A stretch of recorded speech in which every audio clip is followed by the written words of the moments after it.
el país más grande del mundo, con una cantidad ingente de recursos naturales, quiere conquistar Estonia, uno de los países más pequeños y menos poblados de Europa. Entonces, ¿en qué cabeza cabe? ¿Para qué? O Letonia, o Lituania. ¿Para qué va a conquistar Rusia eso? O sea, Rusia necesita gente, no territorio. Incluso en el caso de Alemania, sobre todo, a enseñarles a odiar a su propio país, a no luchar en absoluto por su país, porque cualquier muestra de orgullo nacional ya era sinónimo de nazis, y los nazis eran los supermalos de la película. Bienvenidos, queridos amigos, a esta nueva edición del Mercurio Ahora Nunca. Hoy tenemos el placer de recibir de nuevo a Enrique Refollo, uno de los analistas españoles más precisos en el ámbito de la geopolítica y en el ámbito de la estrategia global. Como saben, él ha desarrollado pues una dilatada carrera ya como investigador independiente, especializado en conflictos asimétricos, inteligencia estratégica y grandes tendencias geopolíticas. Es autor de cientos de análisis que se han hecho ya virales en redes por su profundidad, su anticipación. Habló desde la caída de Kabul en el 2021 hasta los detalles menos conocidos pues, de la guerra de Ucrania o la reconfiguración actual de Oriente Medio tras la caída de Assad. Así que Enrique, bueno, combina ese rigor académico, fuentes primarias y una capacidad excepcional para ir conectando estos puntos que pocos ven venir. Nosotros disfrutamos mucho de sus intervenciones en prensa, en radio, su canal YouTube, al cual ya de una vez los invitamos a que vayan. Abajo voy a dejar el link y también voy a, como están viendo, voy a dejar les invito a que lo sigan en Twitter, en X, porque es una referencia obligada para quienes buscan entender el mundo más allá de los titulares. Así que bienvenido, Enrique. Gracias por estar con nosotros. Te ruego un saludo a nuestros suscriptores. Pues bien hallado una vez más de estar aquí con todos vosotros. Encantado, por supuesto, y como siempre digo, la geopolítica no descansa, nosotros tampoco, y es que te pierdes una semana de acontecimientos en el mundo actual y parece que te tienen que decir qué ha pasado desde la última glaciación, porque ¿quién lo iba a decir? Sobre todo con esta década. Estabas comentando la caída de Kabul, que puede sonar como, Dios mío, qué lejos, ¿no? Pero solo fue hace 4 años, tampoco tan lejos. Así es. Por desgracia, la caída de Siria, del gobierno de Assad, que está pronto a cumplirse el año, el próximo 8 de diciembre, uno de esos momentos que marcarán pues otra tragedia geopolítica ante nosotros. Y también, bueno, ahora tenemos la cuestión de Ucrania. Permíteme que toque esta parte por lo personal, porque claro, Zelensky y algunos de sus ministros, los que no están huidos o expulsados, vinieron a España de visita. Y claro, después de las situaciones que tenemos de desastres naturales, de tragedias, de problemas internos en España, que de repente el presidente diga, bueno, les vamos a dar 837 millones de euros. Ya veremos si la cifra no aumenta, que me da a mí que va a aumentar.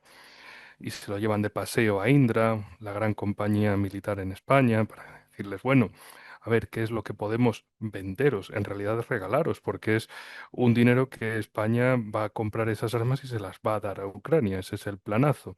Y de que Sánchez está totalmente, bueno, es partidario de la defensa de la soberanía de Ucrania, pero cuando se trata de la defensa de la soberanía de España, y por lo que sea se le olvida que él es presidente del gobierno de España, no presidente del gobierno del mundo o de Ucrania o de lo que sea, que a la hora de defender a los españoles se le olvida mucho, así como a él y a otros políticos que en un lado u otro de la partitocracia tienen, digamos, sus elefantes blancos a los que no se les puede tocar.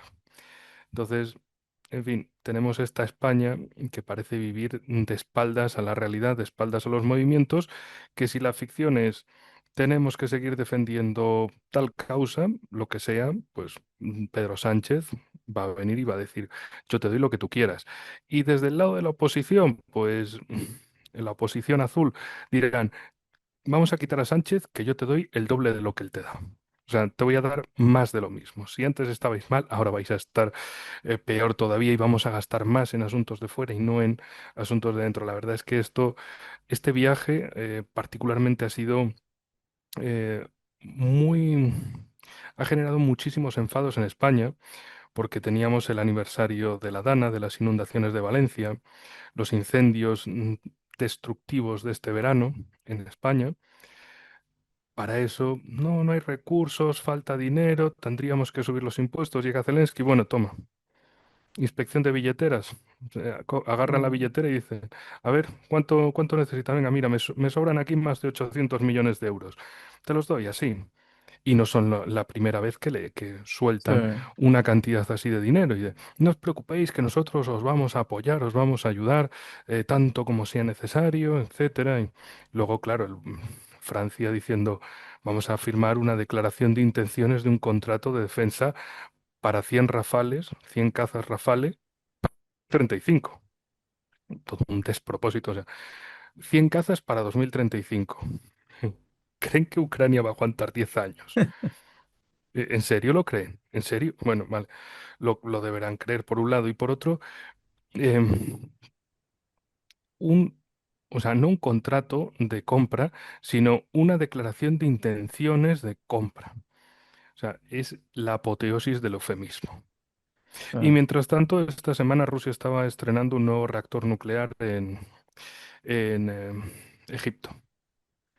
Entre Putin y Al-Sisi hicieron una celebración virtual para decir, bueno, pues estamos instalando ya el cuerpo de un reactor nuclear gigantesco para dar energía a Egipto.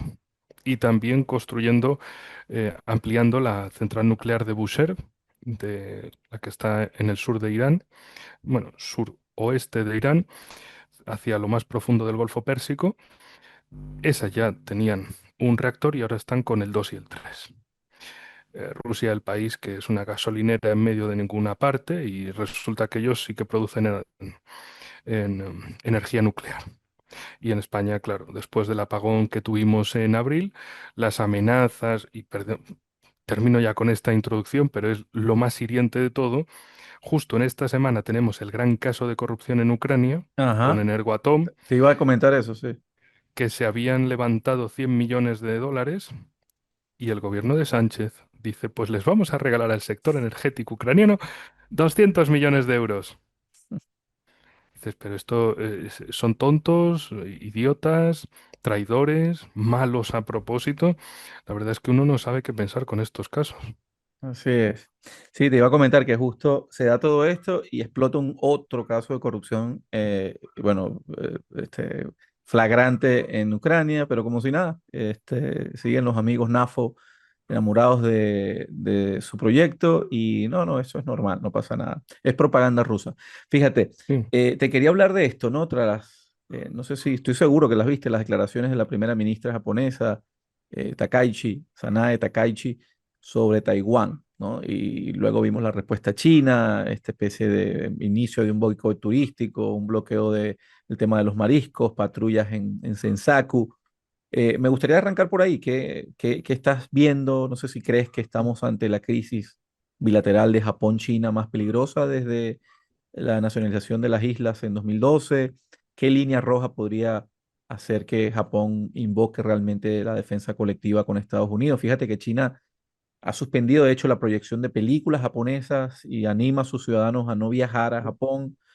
Y bueno, sabemos que los chinos tienen muy claro la cantidad de gente que se murió allí, que mataron por los japoneses en la guerra. Y por eso te hago tantas preguntas en una. Me gustaría tu análisis general del tema. Estamos viendo el ensayo general de un boicot económico total de Beijing que quizás podría aplicar a Taiwán en caso de crisis. Coméntame un poco el tema Japón-China, ¿cómo lo estás viendo? el tema hay que entenderlo una guerra dos frentes.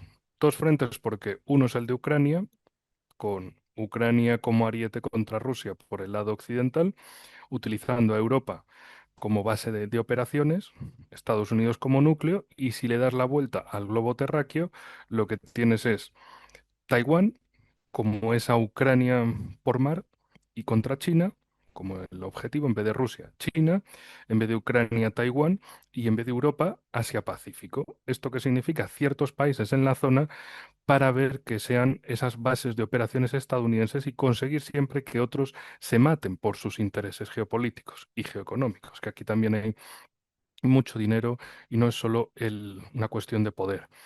El tema, claro, con Taiwán intentaron impulsarlo, intentaron utilizarla como una Ucrania, pero bueno, tampoco es que vieran en Taiwán un gran ánimo decir, venga, sí, vamos a ponernos en contra de China porque al fin y al cabo los taiwaneses son chinos, más allá de algunos que se consideren los independentistas taiwaneses, que no, somos, no tenemos nada que ver con China. Sí, sí tenéis que ver con China, que incluso dicen, hay que quitar el nombre oficial de la isla de Taiwán, en vez de que se llame República de China, frente a la República Popular de China, la China continental, la comunista.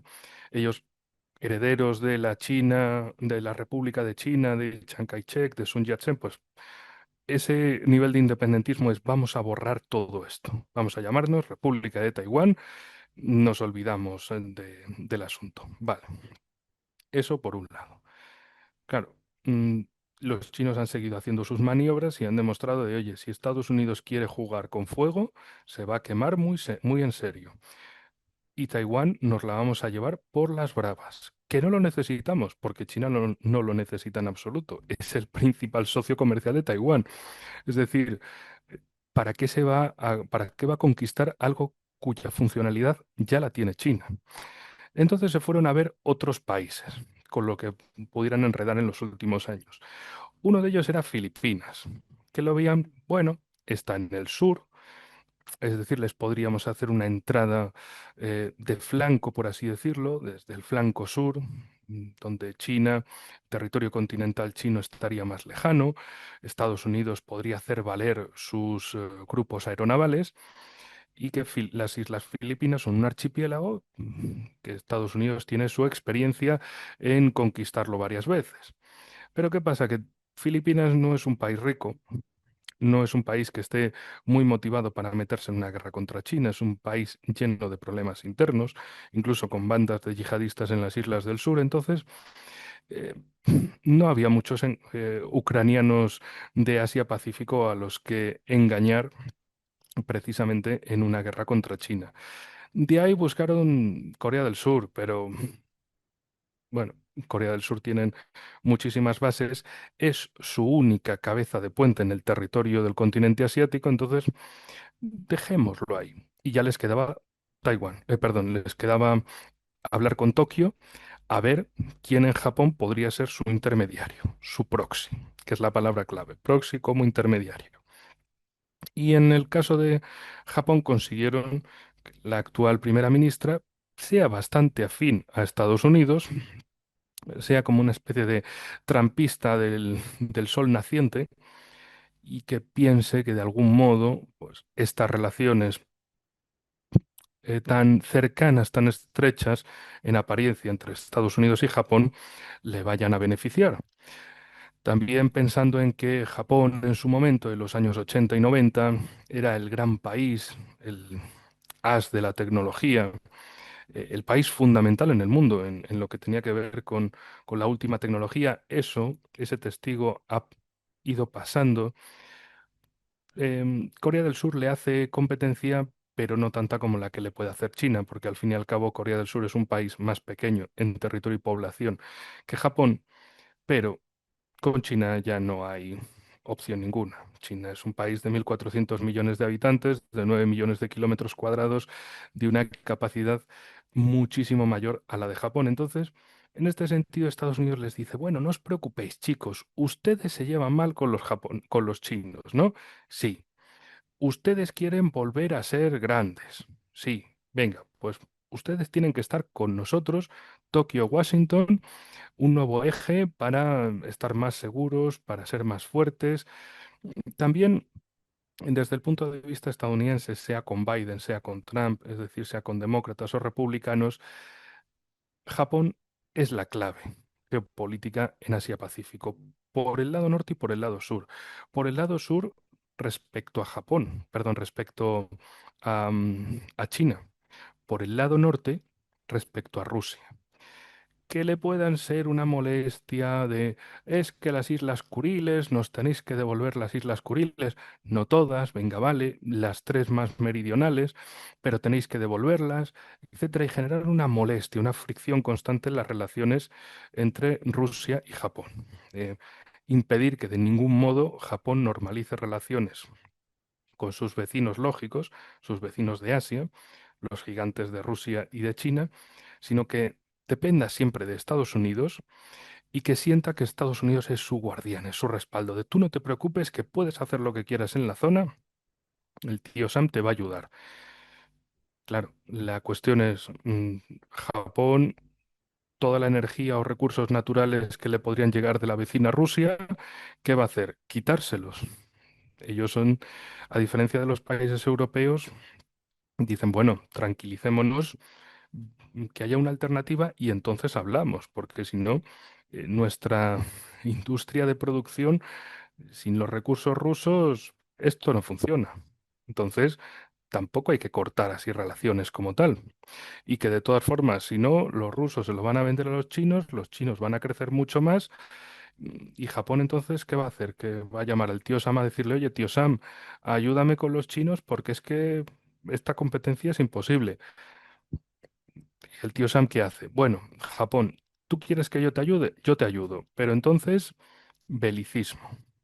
Hay un fenómeno eh, histórico, un patetismo histórico, por así decirlo, descomunal por parte de Estados Unidos, porque Segunda Guerra Mundial, los malos, principalmente Alemania y Japón. Los nazis de un lado, los imperialistas japoneses por el otro, y Estados Unidos autoproclamado como el vencedor de ambos, como el país fundamental sin el cual ni la Alemania nazi ni el Japón imperialista podrían haber sido derrotados. Muy bien. Durante 80 años les clavan la zarpa de ustedes ni se muevan. Tengan únicamente patriotismo económico, por el dinero. Ustedes no se sientan orgullosos de sus países, de su cultura, ni de nada. No vaya a ser que otra vez renazca alguna forma de lo que derrotamos en 1945, ¿no? Es decir, embotar a las sociedades, embotar a los pueblos. Decirles, no se preocupen, ustedes limítense a disfrutar de la vida y a no molestar, a no meterse en política. Vale. Em, Incluso en el caso de Alemania, sobre todo, a enseñarles a odiar a su propio país, a no luchar en absoluto por su país, porque cualquier muestra de orgullo nacional ya era sinónimo de nazis, y los nazis eran los supermalos de la película y de la historia. Vale.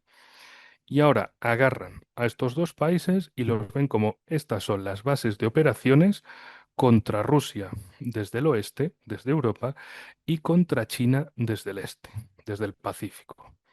Es un fenómeno espectacular y claro, ¿cómo van a cambiar 80 años de inercia de un día para otro? Eso es lo que algunos parece que no terminan de entender en los dos casos. Es decir, un pueblo al que se le ha enseñado a odiarse a sí mismo, a no hacer nada para defenderse a sí mismo, sobre todo en el caso alemán. Ahora sí, sí, tienen que aprender a defender, es que los rusos nos van a atacar, es que ustedes tienen que estar orgullosos de Alemania y que tiene que haber un resurgir de Alemania, del poder alemán, que Alemania tiene que ser el mayor ejército de Europa. Claro, a algunos les deja como, oigan, pero no habían dicho que estos eran los malos. Mm. ¿Por qué quieren que renazcan?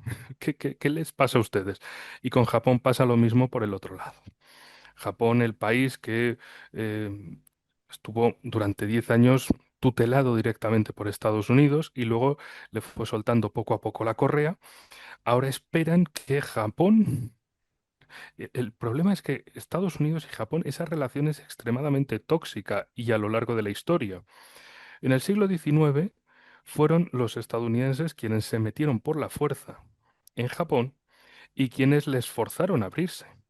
Y Japón empezó ese proceso de modernización que lo llevó a ser una potencia imperial y a simular el estilo colonialista europeo de la época, de finales del siglo XIX. Vale, eso nos lleva al destrozo al final con la Segunda Guerra Mundial. O sea, Estados Unidos crea un monstruo en un siglo y vuelve al siglo siguiente a acabar con el mismo Frankenstein, el mismo monstruo de Frankenstein que habían creado. Fantástico. ¿Y ahora qué quieren? ¿Volver a hacer lo mismo del siglo XIX de vamos a abrir a Japón a una nueva modernización, a un nuevo militarismo, a impulsarles ya claramente como ustedes son la fuerza contra Rusia y China en Asia-Pacífico? Es decir, la idea de Estados Unidos es así de sensata. Vamos a utilizar porque seguro que nunca en el pasado nos había sucedido nada malo con vamos a darle a Japón herramientas de poder, que seguro que todo saldrá bien. Sí, claro. La última vez no salió tan bien. Y ahora es todavía peor, y ya termino con esto, porque Eh, claro, le cayeron dos bombas atómicas a Japón por parte de Estados Unidos. Y aún así, parece que la relación que uno podría pensar que es un resentimiento eterno, en ciertos políticos de Japón es, bueno, sí, nos cayó, pero habían cosas más ahí, ya ha pasado, y ahora hay otros asuntos que atender en la actualidad. Y dices, bueno, ya es que Estados Unidos tuvo un absoluto desprecio por las vidas de los japoneses. También los japoneses la tuvieron por la vida de los chinos, por cierto, que hay, como bien mencionabas, y precisamente hay también un tema de fondo que se vio en el desfile de la Victoria del 3 de septiembre, y es como en Japón había ese, ¿cómo decirte? Chicos, por favor, no nos restrieguen que perdimos, ¿vale? Sí, fuimos malos, sí, hemos perdido, pero ya pasó hace tiempo. Déjenlo, chicos, por favor. Y los chinos ahí diciendo, no, no, no, os ganamos. Fuisteis muy malvados y os ganamos. Y murieron muchos millones de chinos para sacaros de aquí. Y no lo vamos a olvidar. También un modo de, si Estados Unidos pretende utilizar a ciertos países como proxies, sea el caso de Japón, muy bien, esto nos va a servir también en China para hacer un renacimiento del ardor nacional, de recordar que efectivamente los japoneses fueron muy malos en China, causaron millones de muertos en China, y que eso no lo vamos a olvidar, porque si hay un conflicto contra Japón o Estados Unidos, ahí los chinos se acordarán de sí, sí, efectivamente, el enemigo histórico ha vuelto, y luego Estados Unidos como el jefe final, el problema final de la relación de la relación de poder en el mundo. y bueno, por supuesto, Enrique, con una realidad histórica muy distinta. Sabemos que hoy Japón, bueno, tiene un ejército prácticamente invisible en relación a lo que tenían en la Segunda Guerra Mundial y bueno, una población que está muriendo, ¿no? Está desapareciendo poco a poco, con problemas demográficos enormes, igual o peor que Corea del Sur. Pero en todo caso, mira, me gustaría pasar al tema de Ucrania. Fíjate, este plan de paz de Trump, ¿no? Tiene 28 puntos para una Ucrania que incluye, bueno, que precisamente hagan concesiones territoriales, que Ucrania le ponga límites drásticos al ejército ucraniano. ¿Esto tú piensas que es realista? Quizás pensar que Zelensky pueda vender esto internamente sin que se provoque ahí un colapso político o incluso un golpe de Estado.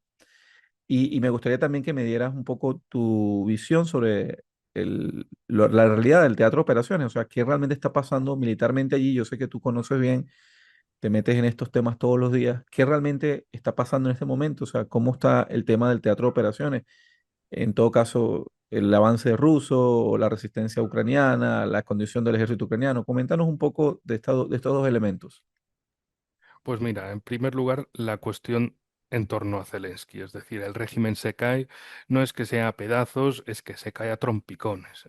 Tener a dos ministros de Justicia y de Energía, a Grinkiewicz y Galushenko, huyendo de Ucrania, siendo quitados del cargo, el ministro de Defensa, Umierov, diciendo, bueno, que yo me quedo en Turquía y si acaso me exilio en Estados Unidos. Y no creo que haya ido a Turquía a ponerse pelo, ¿vale? Está calvo, pero seguro que esa no es la razón para no volver a Ucrania. Al final ya es la situación de esto se hunde y aquí tonto el último. Estados Unidos quiere detener esto, no quiere detener la guerra en general, quiere detener este conflicto en particular. Y esto es muy importante de entender, ¿no?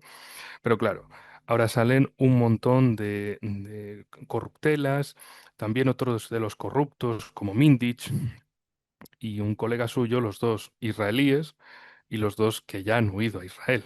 Es decir, aquí se roba, se saca el dinero, se van a sus países, sea Israel o sea objetivo Estados Unidos, y aquí no ha pasado nada. Entonces, eh, ¿quién va a luchar, quién va a morir por esta causa? Por la causa de oligarcas extranjeros en Ucrania robando dinero que iba de Occidente a Ucrania. dinero, por ejemplo, esos fajos de billetes sin desempacar de Estados Unidos directamente. Que también, por cierto, esto tiene un detalle. Hablando con un colega que trabaja en banca, me dice, ¿y por qué no lo mandaron por transferencia? ¿Tú qué crees por qué no lo mandaron por transferencia y lo mandaron en billetes como tal? Porque ahí todo el mundo estaba con la cesta puesta. Sí, sí, el dinero tiene que pasar por aquí y uno de estos para mí. Y el siguiente, sí, sí, yo te lo llevo a la siguiente etapa y otro cesto para mí.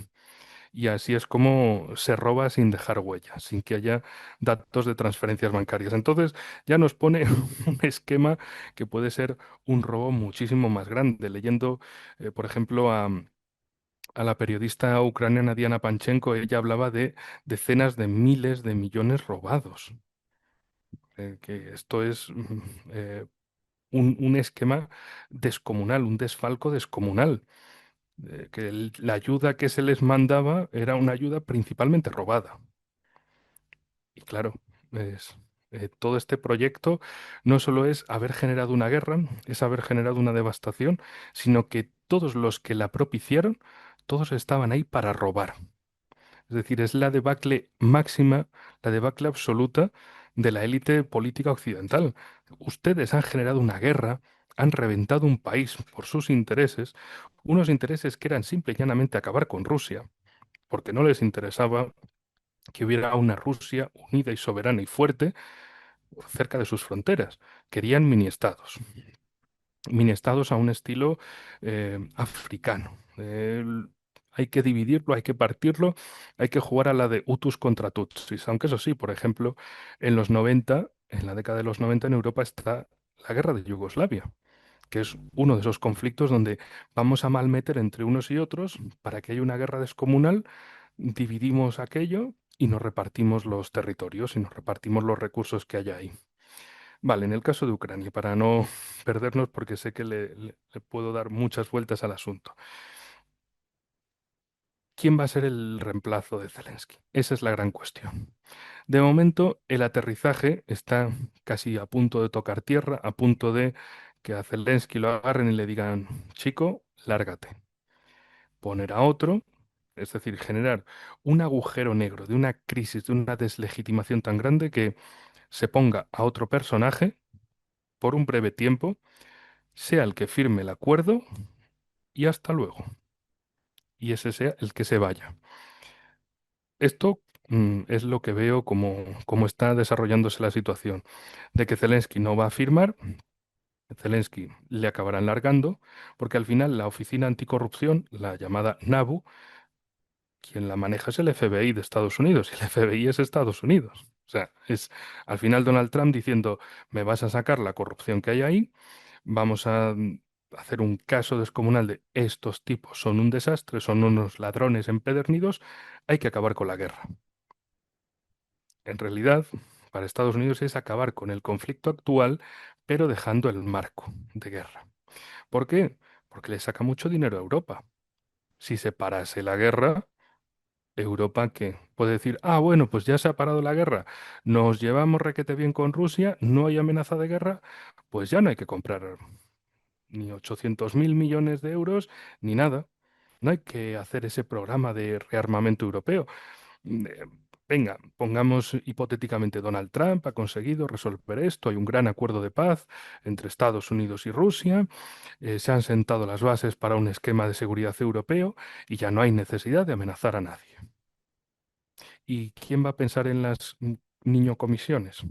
Yo lo llamo niño comisiones porque quieren decir muchas veces de quién va a pensar en los niños, pobres niños, pero son los niño comisiones.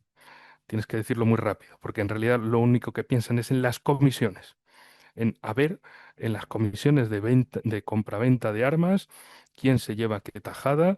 Y claro, si nos vamos a llevar bien con los rusos, las niño comisiones se terminan. Y eso no puede ser. Tiene que mantenerse el esquema de tensión con Rusia. Para Estados Unidos, para el Pentágono, es fundamental, porque claro, la OTAN se basa en que haya una amenaza que si no es la Unión Soviética, sea otra cosa que podamos decir es como la Unión Soviética, la Rusia actual. Si hay un acuerdo de paz, entonces ¿Rusia qué?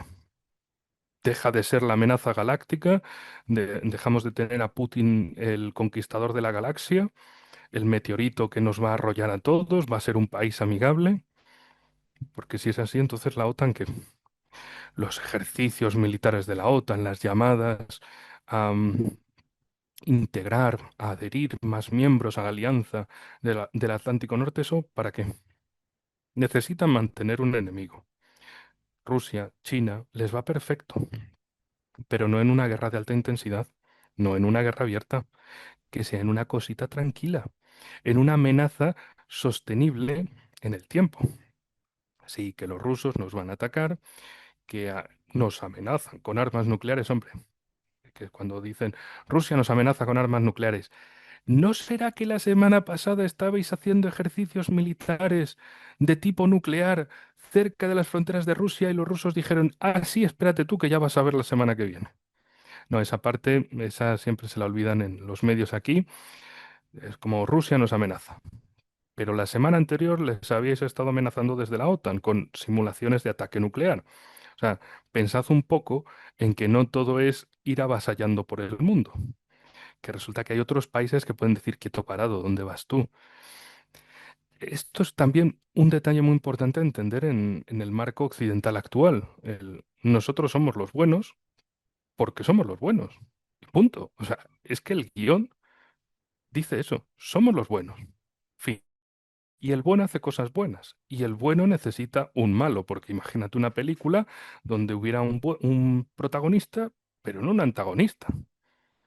¿Qué veríamos al protagonista? Bueno, pues voy a hacer una tortilla de patatas. Ah, muy bien. Voy a pasar al perro. Ah, muy bien. ¿Y cuál es la trama? ¿Cuál es el problema? ¿Dónde está la acción? Bueno, la acción está en recoger las cacas de mi perro cada vez que sale al jardín. Bueno, pues vender una película de acción trepidante con ese argumento seguro que es una cosa mala. Tienes que venderlo con que hay un malo, muy malvado, que nos va a matar a todos, básicamente, en definitiva. Y ahí tienen a Rusia, por el lado europeo. Entonces, lo que veo es este intento por dejar a Zelensky en una situación de, mira, chaval, no tiene respaldos. Sabemos que has robado. No lo pongas peor y acaba huyendo mientras puedas.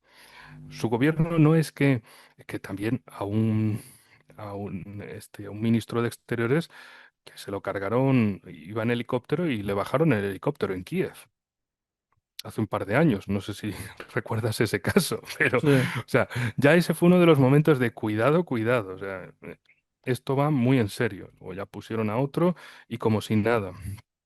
Pero ahora ya es tener a varios ministros huyendo, un caso de corrupción descomunal, em, todo el entorno de Zelensky pringado. O sea, metido en el asunto. Se hablaba de que su asesor presidencial, Andriy Yermak, también podría dimitir, que muchos lo consideran el, el- la eminencia gris, el cardenal gris, la mano que mece la cuna de Zelensky, que Zelensky es el tipo del espectáculo y Yermak es el que manda en realidad dentro del gabinete de Ucrania, aunque también la cosa sería, si estos tipos se han mantenido por el apoyo exterior, ¿quién es la mano que mece esa cuna? Londres, claro. Washington, que hay un momento ya, una pelea interna entre Londres y Washington por a ver quién se queda con el control del proyecto Ucrania. De hecho, en esta semana estaba hasta el departamento, bueno, Ministerio de Defensa de Reino Unido amenazando con a que hundimos el Yantar. El Yantar es un barco ruso de investigación submarina navegando en aguas internacionales que una vez más se intentan ver las triquiñuelas de, no, es que están navegando en aguas británicas y no sé qué. ¿Son aguas británicas o son aguas internacionales? Te pones a mirar, son aguas internacionales. Entonces, eh, si por la misma razón los rusos dicen, bueno, me siento amenazado porque hay aviones militares, aviones de espionaje británicos en el Mar Negro o en el Mar Báltico y están cerca de mis costas, de mis aguas territoriales, también lo derribo. Entonces, hay gente en Londres que desde luego le gusta mucho lo de yo te voy a meter el dedo en el ojo o no voy a estar así jugando con que te voy a meter el dedo en el ojo, pero tú ni te atrevas a acercarte. O sea, yo sí, tú no. El orden mundial basado en reglas. en las reglas de lo que le sale de los... Yo Sí, suelo decir el orden mundial de Jones Misco. ¿Que quién es Jones Misco? Dale la vuelta. Y ahí descubres quién es Jones Misco. O así es. Jones Misco. Ahí más anglo, ¿no? El tema ahora es el proyecto Ucrania insostenible. Los rusos siguen avanzando a nivel de la línea del frente. Lo de Pokrovsk y Mirnograd ya es historia. En el norte también sigue habiendo otros avances rusos y claro, la cosa es, lo siguiente sería Pokrovsk y Slaviansk, el final del Donbass, la última parte. Ya es la cosa grande que le quedaría a Rusia por tomar en estas regiones, principalmente que se ubican en la zona de Donetsk. Y entonces, ¿qué? Campo vacío hasta el río Dnieper, eh, la posibilidad de que los rusos avanzasen sin que los ucranianos tuvieran líneas de defensa y por tanto pudieran lanzar un avance masivo y que haya un desplome de las líneas ucranianas y que entonces aquellos como los famosos Larry Fink y BlackRock, oigan, Ucrania para nosotros es un supermercado de recursos naturales. Si este supermercado se va empequeñeciendo cada día, las inversiones que se han hecho, pues a lo mejor no son tan buenas. A lo mejor es acabar llamando a Washington para esto como sea. Sácame a Zelensky, ponme a cualquier pelele que firmen ya, porque cuanto más tiempo pasa, esto más se reduce. O sea, imagínate haber puesto una inversión, haber comprado un queso y mientras te está llegando ese queso a casa, alguien se lo va comiendo por el camino. Y cuanto más tarda, menos queso te llega, pero tú ya has pagado por ello. Entonces, ¿qué quieres? Garantías de paren esto ya, sobre todo también porque en la dialéctica de la guerra, en Kiev, Zelensky y compañía piensan, bueno, pues le vamos a hacer mucho daño a la capacidad de refinado del petróleo ruso, les vamos a dejar sin energía y sin producción. Y empiezan a lanzar ataques. Y Rusia responde y les deja sin luz. Y es como, Rusia ha lanzado el ataque más devastador de la guerra. Hombre, ajos buscabas, ajos comes. Si te pica, te jodes. Mm, Es también la cuestión así de trágica y de dura de la guerra. De, oigan, ustedes querían jugar a la guerra de desgaste y vale, que quieren jugar a la guerra de desgaste, vamos a jugar a ello. Empiezan contra Rusia y resulta que aquello les sale mal y empiezan a llorar. Es que los rusos han atacado, nos han dejado sin luz en no sé qué y no sé cuál. Bueno, vosotros queréis hacer lo mismo con Rusia. Resulta que ellos han respondido. Entonces, eso por un lado. Por el otro, en el ámbito europeo, porque el proyecto Ucrania es solo la primera parte, es la primera película de una saga, ¿no? La siguiente sería Guerra Europa-Rusia, de que Reino Unido y Estados Unidos consiguieran que el teatro de operaciones se desplazara al ámbito del continente europeo. Claro, Reino Unido se ve como, bueno, estamos en una isla, pues los rusos se quedarían fuera, ¿no? O sea, pensando casi en términos de 1940. De, bueno, sí, los alemanes podrán llegar, pero tendrán que cruzar el Canal de la Mancha, ¿no? Y eso, y los rusos ya en muchas declaraciones dicen, oigan, que nosotros no vamos a ir con los tanques hasta allí. Misiles, Oriesnik, Burevestnik, los torpedos nucleares Poseidón, y se acabó el asunto. O sea, no vamos a ir hasta allí. Si ustedes quieren guerra, la guerra se la vamos a servir en vuelta y en casa. A la puerta de casa la van a recibir. ¿Que no les gusta? Hombre, pues aprendan a no provocar, a no enredar guerras con otros, porque precisamente fue Boris Johnson, como primer ministro de Reino Unido, el tipo que saboteó los acuerdos de Estambul en abril de 2022. Y fue el tipo que este año además le han sacado también de... Boris Johnson se llevó una prima de 1 millón de libras por acabar con ese acuerdo. O sea que el tipo tenía un gran amor por el dinero, por la platica, y quería que siguiera la guerra porque él se llevaba su parte. Por el lado ucraniano uno podría pensar, bueno, alguien está pensando en vosotros, en que os salvéis, en que estéis bien. a nadie le importáis. De vuestros apoyos, a nadie le importáis. Para todos sois Operación Escudo Humano. Para todos sois muñecos que paran balas con el pecho.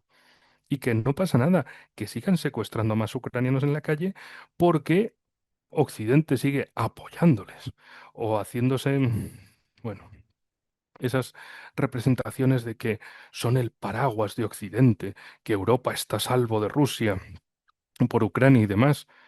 Y pensándolo fríamente, dices, vamos a echaros un vistazo a un mapa y dices, pero vamos a ver, ¿me estás diciendo que Rusia, el país más grande del mundo, con una cantidad ingente de recursos naturales, quiere conquistar Estonia, uno de los países más pequeños y menos poblados de Europa? Dices, ¿en qué cabeza cabe? ¿Para qué? O Letonia, o Lituania. ¿Para qué va a conquistar Rusia eso? O sea, Rusia necesita gente, no territorio. Territorio tiene de sobra y recursos naturales también. Quien no tiene, por cierto, tanto territorio y recursos es el lado europeo. En particular, países como estos del Báltico, chiquititos pero rabiosos, son como un chihuahua en el bolso de una niña rica, la niña rica sería Europa, chillando mucho y sintiéndose que te pueden ladrar desde el bolso. Pero si luego se le cae el bolso, tú los miras y dices, bicho de mierda, ¿tú para qué sirves? Para gritar. Solo sirves para gritar. Y esto también es muy importante porque en las últimas semanas ha habido declaraciones tanto de Estonia y de Lituania particularmente, en el sentido de, como de, ya vale de ser cobardes, con dos cojones contra Rusia. Y dice, pero sois tontos. No es que sean tontos, es que están subidos, están crecidos. Se piensan que somos parte de la OTAN, somos parte de la Unión Europea, pues ya no somos un país pequeño, somos algo grande. Y que a partir de ahí pueden jugar a ser el abusón del patio. Como que ellos pueden ir provocando peleas por el patio mundial y no pasa nada, porque no están solos. Entonces, aunque alguien les venga a agredir, bueno, ya viene la OTAN rápido a poner al malvado del otro lado, ¿no? En orden. Entonces, bueno, vivimos en definitiva en esa Europa totalmente esquizofrénica en el ámbito geopolítico, unos queriendo seguir con la guerra en Ucrania, porque sí, porque la libertad, la independencia, la soberanía, etcétera, que es también muy curioso. O sea, independencia, libertad y soberanía de Ucrania, pero luego si un país de Europa quiere hacer lo mismo, está muy mal. Sí. ¿Pero qué clase de moto nos están vendiendo? O sea, Hungría no puede hacer políticas independientes, libres y soberanas porque está fastidiando el consenso europeo. Pero Ucrania sí puede hacer eso, aunque claro, la política soberana e independiente de Ucrania es alineación plena con Bruselas, sea con Bruselas OTAN o Bruselas Unión Europea. Esa es la libertad que les gusta. Pero bueno, luego también hay temas en Europa, tienen su relación con Ucrania, porque en Ucrania las elecciones ni se las espera ni se las considera, y nos hablan de la Unión Europea, la libertad, la democracia, las elecciones. Bueno, pues en lo que es Ucrania no. Y en la Unión Europea tampoco. Recordemos los últimos acontecimientos en países como Rumanía y Moldavia. Sí. Rumanía, el que sí que está dentro de la Unión Europea y la OTAN, y Moldavia, el que quiere estar en la Unión Europea y la OTAN. Es decir, ilegalizar candidatos, ilegalizar partidos, ilegalizar medios de comunicación, hasta que gane su opción. Y si ganan por la mínima, hemos ganado, ha triunfado. Y luego son los mismos que le van dando lecciones a otros países en el mundo de limpieza electoral. Os recuerdo, por ejemplo, que al mismo tiempo que estaban echándole sermones a Venezuela, estaba pasando ya las elecciones de Moldavia el año Mm. pasado, las presidenciales. Y dices, eh, ¿por qué? O sea, sí, uno lo entiende rápido. Es el ámbito occidental, lo nuestro bien, lo de otros mal, lo que nos interesa bien, lo que no nos interesa mal. Pero dicen, oigan, ¿ustedes no se dan cuenta de que la gente ve esto? De que la gente normal y corriente ve esto.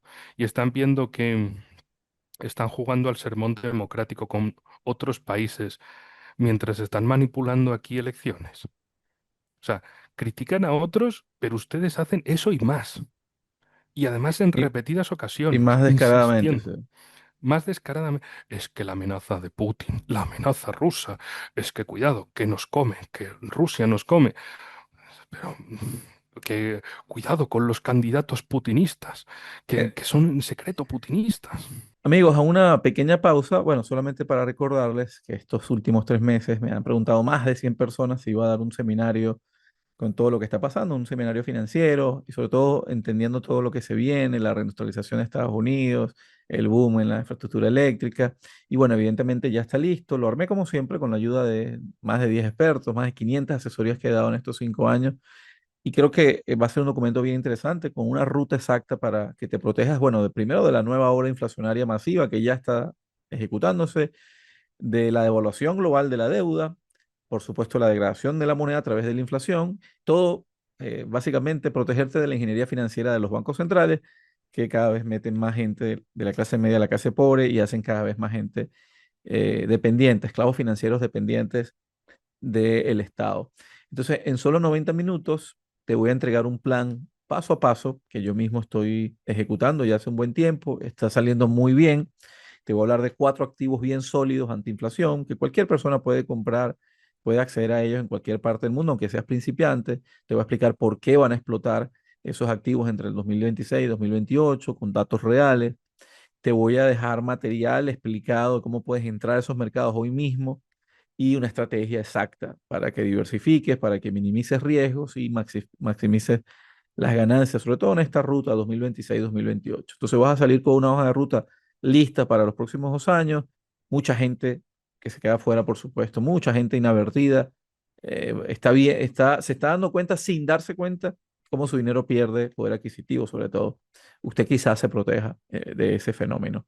Va a ser el domingo 14 de diciembre, 9 horas de Ciudad de México, de la mañana.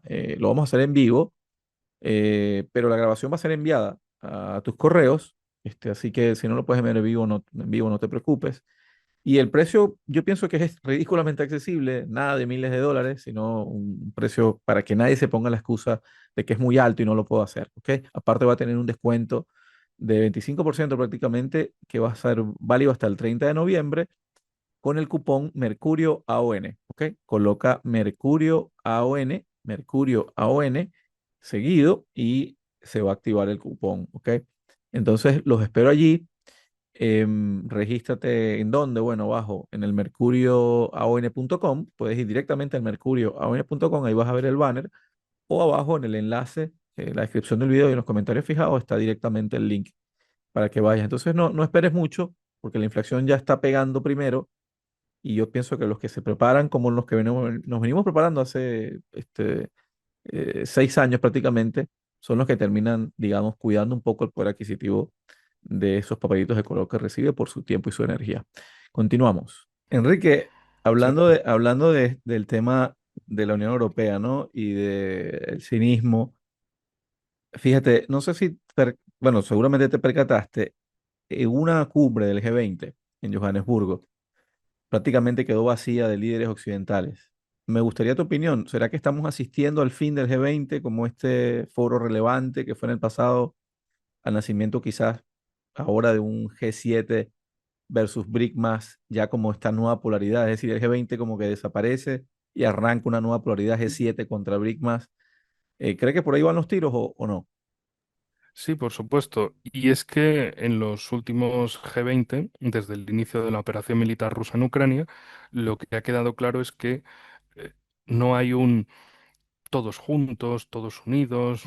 Por ejemplo, en ese foro G20, las 20 principales potencias económicas del mundo y demás, sino es Occidente y unos poquitos más. Como para decirles, venga, no va a ser el G7, no vamos a ser siempre nosotros los mismos, los buenos, los mejores, los occidentales, sino vamos a abrir las puertas a alguno más, vamos a integrar a alguno más.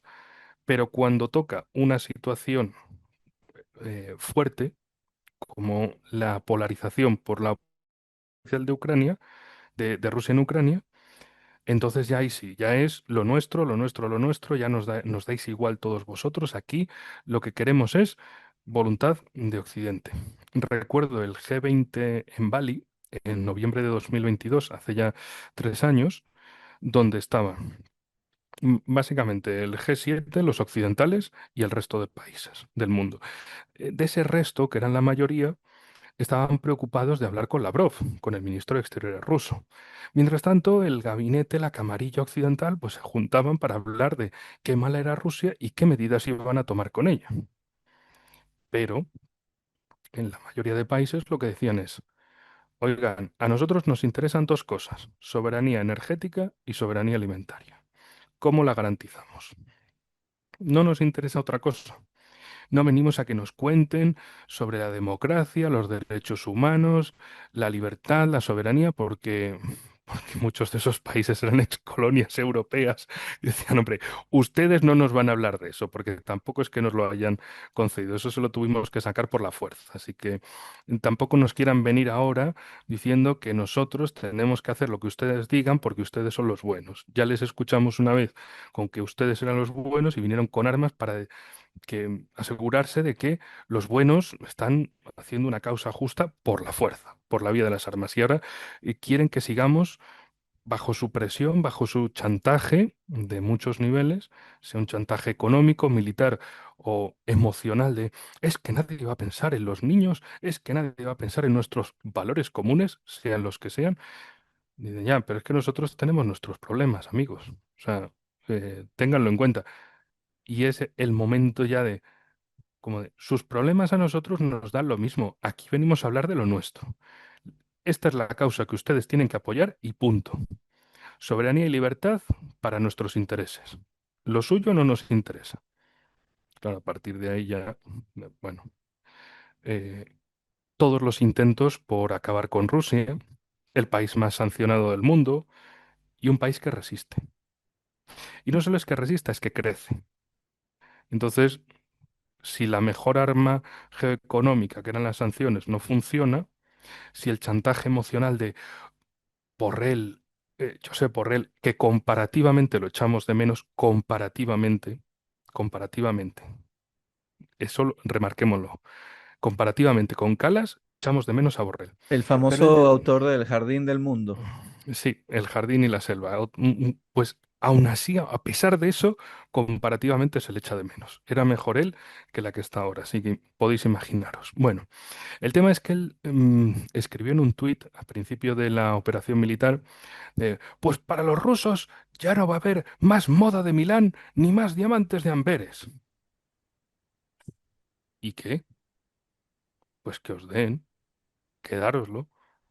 O sea, como de, vamos a cambiar a nuestro país por moda de Milán y diamantes de Amberes. ¿Ustedes son tontos o se lo creen? Es decir, se creen el mito de en Rusia todo lo que viene de Rusia son oligarcas, son como sabuesos del capitalismo que solo van rastreando el dinero, robando a manos llenas y demás, que son un pueblo. O sea, y tienen sus sentimientos, sus pretensiones, su voluntad propia, sus ideas, o sea, que es gente, por si no os habíais dado cuenta. Entonces, esa sensación es la misma que le trasladan al resto del mundo de em, con Rusia, que es un país grande, potencia nuclear y demás, y ya se portan de esa manera contra, de ahí para abajo, peor, contra cualquiera. Entonces, los demás países dicen, mira que Rusia no tenemos esos roces históricos, nos tratamos bien con ellos están muy orgullosos de ser rusos, dicen, yo soy ruso, muy orgulloso, pero ni mejor ni peor que tú, simplemente tú una cosa, yo otra. Y claro, eso ya cambia mucho la manera de tratar con diferentes países, especialmente de Asia y África, por la cercanía con Rusia. Porque ya no es de os venimos a dar lecciones, os venimos a echar el sermón de la democracia, de los derechos humanos, de los valores comunes, que al final es vosotros calladitos, vais a hacer lo que se os diga, se os pone un plan en la mesa y lo cumplís. Porque vosotros tontos y nosotros listos. Nosotros desarrollados y vosotros salvajes subdesarrollados. Entonces, con el caso de Rusia eso no sucede. Es de vosotros sois una cosa, nosotros otra. Podemos llegar a acuerdos. Muy bien. Y a partir de ahí, claro, hay todavía una conmoción en el ámbito europeo, por la parte que más me toca, como de, ¿cuál es el secreto para el éxito de los rusos en África, por ejemplo? No, pues los rusos tienen que estar manipulando, como hemos dicho que son los oligarcas, los conspiradores, tienen que estar haciendo algo de eso. O sea, no piensan en ningún momento que nuestra fórmula en Europa es una mierda y la suya es buena. Y la suya funciona, la nuestra no. Y que su En oferta es África, mejor que la nuestra, en en África, África. por ejemplo.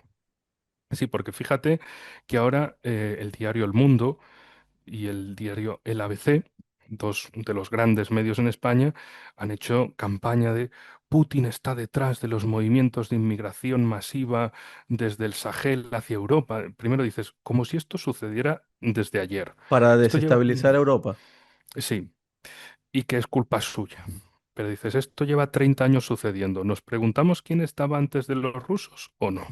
No, claro, hacemos un borrón y decimos que es culpa de Rusia de este año que hay avalanchas de subsaharianos hacia Europa. Tampoco vamos a hablar, evidentemente, de quién se está beneficiando de tener esa mano de obra barata. Tampoco, no, porque si no sería apuntar precisamente a los beneficiados, a los verdaderos impulsores de estos movimientos de inmigración. Los de explotamos allí los recursos naturales y nos traemos a población de allí para acá y que sean la mano de obra barata. Y le sacamos más rendimiento a las grandes compañías. Esa parte, ¿no? Que queda fea, que si no, alguno va a pensar que se pasó la colonización, pero queda una neocolonización. Queda feo decirlo, ¿no? Porque, claro, la democracia, los derechos humanos, la libertad. Fíjate que en este aspecto a veces he discutido en foros con personajes que dicen, claro, es que asumen, Alemania nazi igual a Rusia de Putin. Y ya. Entonces, si ellos los malos, nosotros los buenos, nosotros la democracia. Y yo me preguntaba, oye, pero en la Primera o la Segunda Guerra Mundial, Alemania como los malos, los imperialistas, ¿Francia y Reino Unido eran democracias o eran imperios coloniales?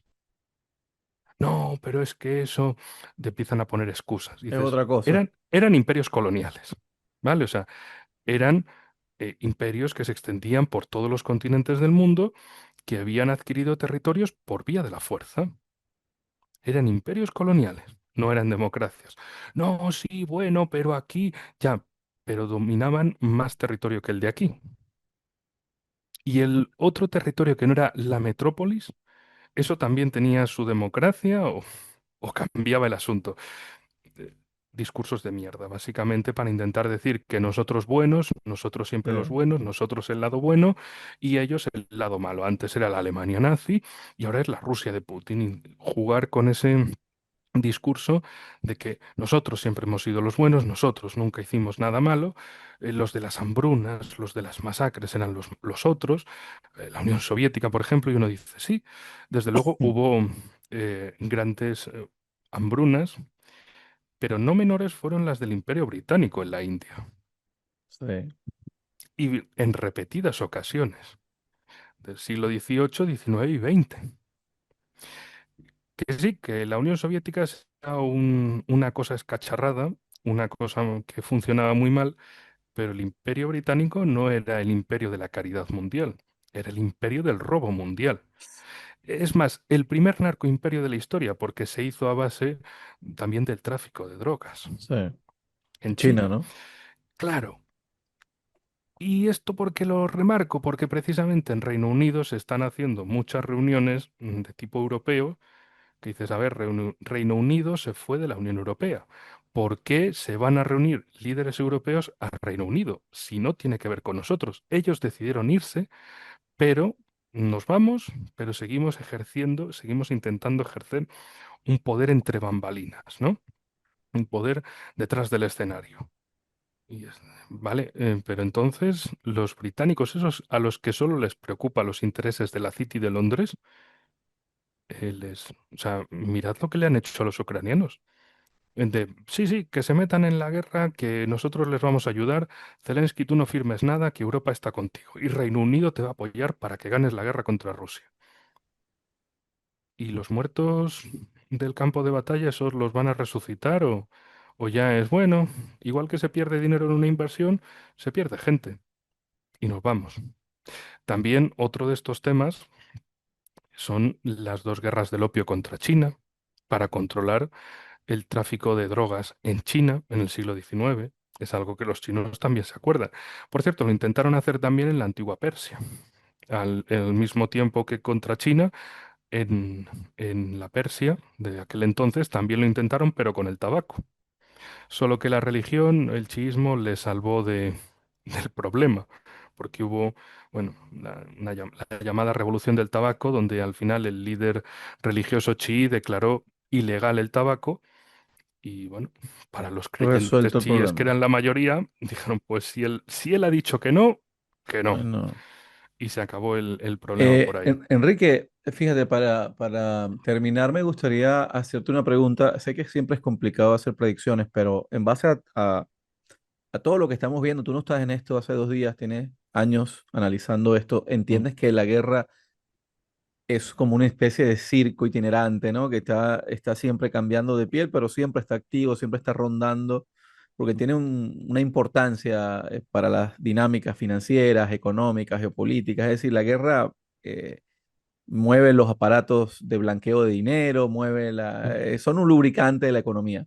Si tuviera que apostar hoy, ¿cuál tú crees que será el próximo conflicto, gran conflicto o crisis geopolítica mm, que va a dominar los titulares mundiales, digamos, en la segunda mitad quizás del 2026 en adelante? mm, ¿Qué estás viendo para el futuro? Y con esto, mm. bueno, primero agradecerte, pedirle a la gente que recuerde seguir a Enrique en su Twitter, que lo ven ahí, y abajo en la descripción está su canal YouTube. ¿Qué piensas, Enrique? Pues es una pregunta interesante. A la vista de los acontecimientos hasta la fecha, claro, Donald Trump en los últimos meses amenazó a Venezuela, sigue amenazando con intervención, pero también lo hizo con Nigeria, aunque parece que con Nigeria fue un calentón de Trump, una cosa de Halloween, que quiso hacer de truco trato, te doy miedo y te espanto. De momento lo dejaron ahí, como de, bueno, ya pues vamos a ver.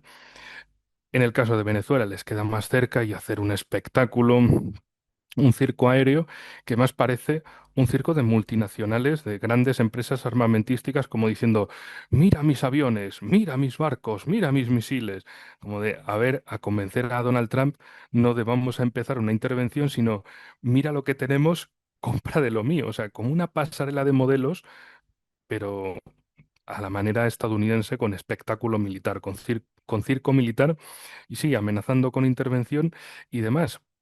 Pero la cosa es que Estados Unidos tiene el mismo problema que Europa. ¿Quién va a morir por el régimen? Porque sí, si hay una intervención, una cosa es ponerte a bombardear a los hutíes, que mira que les salió mal, por cierto, y eran solo una parte pequeñita de un país pequeñito, o sea, pequeñitos, pequeñitos, pequeñitos al cuadrado, y aún así les asustaron. Y después de 2 meses de intervención, después de 2 meses bombardeando varias zonas del Yemen de los hutíes, acabaron retirándose. Donald Trump declaró, hemos ganado y nos vamos. Así, hemos ganado. Fin del Ya, tema. ya, Hemos ganado. no, no quiero más conversación sobre el tema. Sí, hemos ganado. Hemos llegado hemos ganado. Y se fue. Claro, por eso algunos dicen, no, es que ahora las amenazas a Nigeria, a Venezuela van muy bien y van muy en serio contra Yemen. Y ya os digo, 2 meses de intervención, mm, que, pues no sé, a mí no me mires. Pues ¿qué hacemos? Pues nos vamos. ¿Y qué decimos? ¿Que hemos ganado? Hombre, ¿cómo que vamos a decir que hemos perdido? No, hombre, no. También pasó en Yemen una cosa. Estaban buscando, digamos, Yemen está dividida en tres partes. La de los hutíes, la montaña, la del desierto, la de Hadramut y Al-Mahra, que es la de los saudíes, y la costa, la de Adén, la de los emiratíes.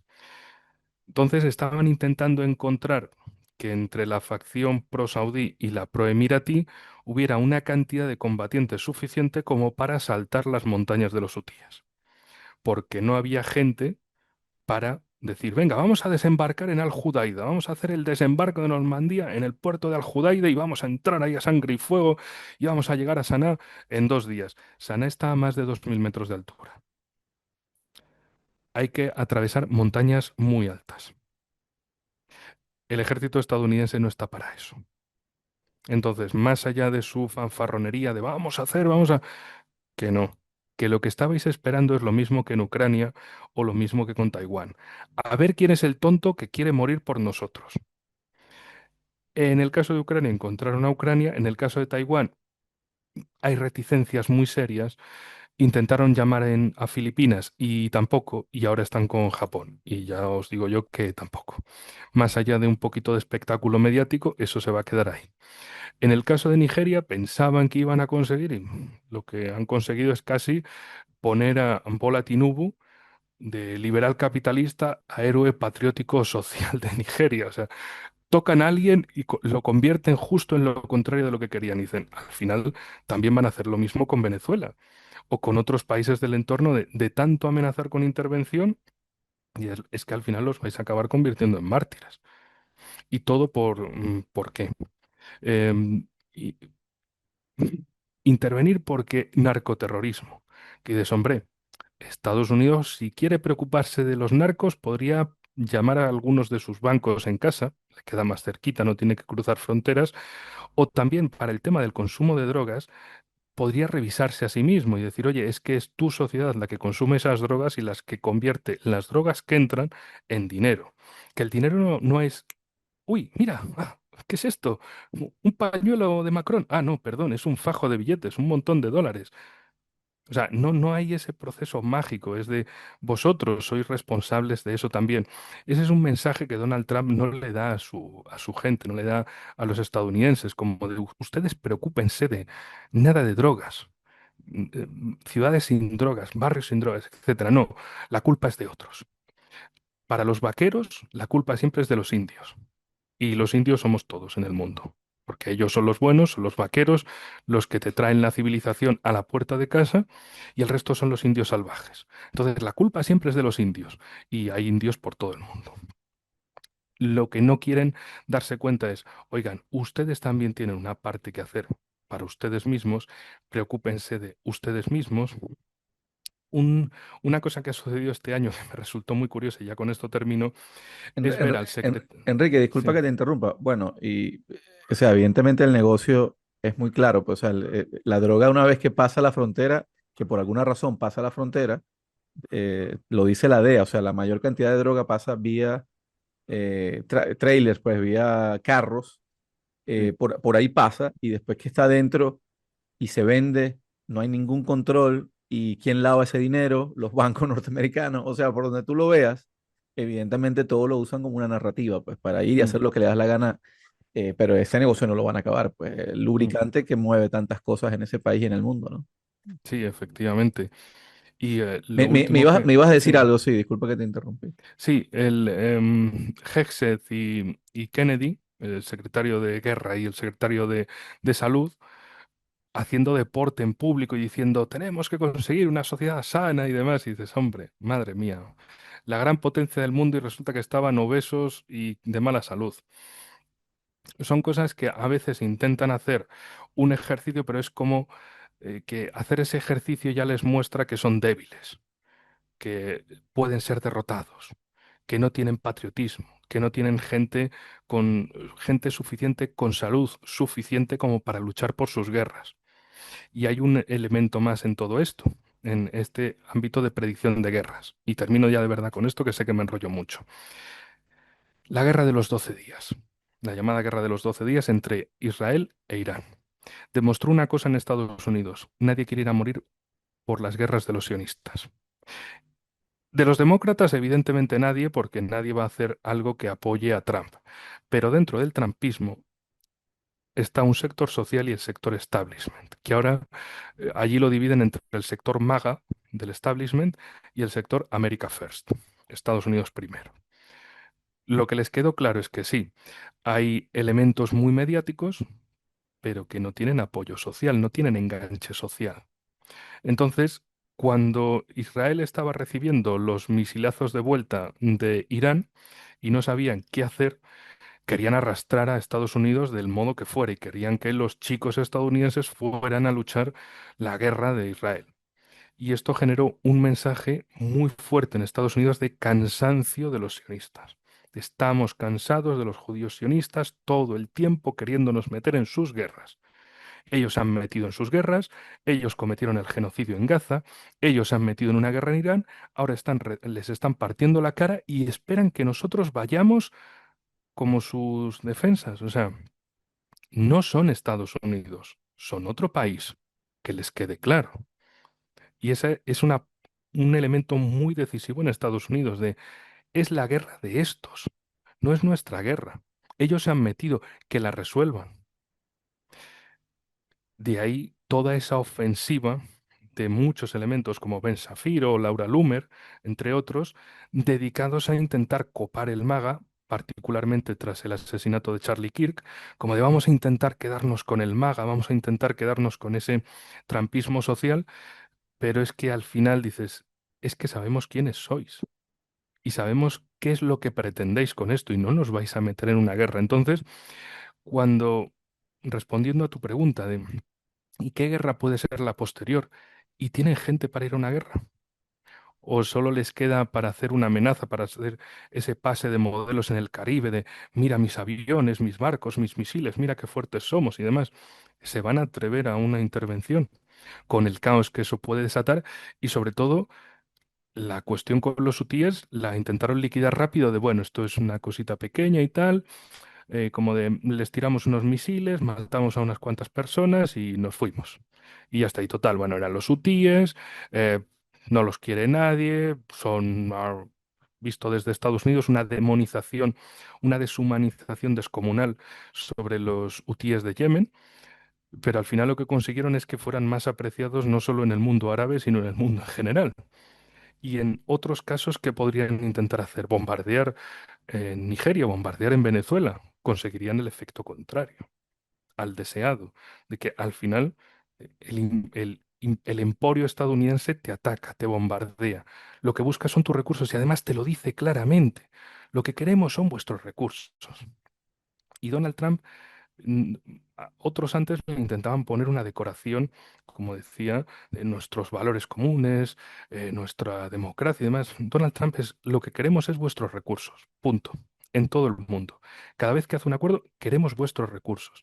En un caso africano, República Democrática del Congo y Ruanda hicieron ese acuerdo de paz, que acuerdo de paz de Jonesmisco, vamos, ha seguido la guerra, ha seguido el M23 campando a sus anchas.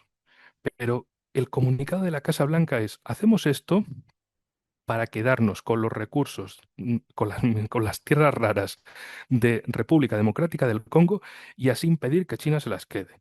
Dices, pero ¿cómo sois tan tontos de ponerlo ahí? O sea, intentad camuflarlo, camufladlo de alguna manera. No, no, porque se lo tienen que vender a sus accionistas en Estados Unidos y a la gente que piensa en esos términos. Ah, pero esto aquí me beneficia a mí. Y Claro, pero y la gente socialmente, sí, vamos a ir a matar nigerianos por los recursos naturales. Sí, eso ya lo hicimos en Irak y salió y mal de funcionó. cojones. Sí, sí. Es que pienso que una sociedad que está realmente en problemas de todo tipo, sobre todo el moral, el ético, están.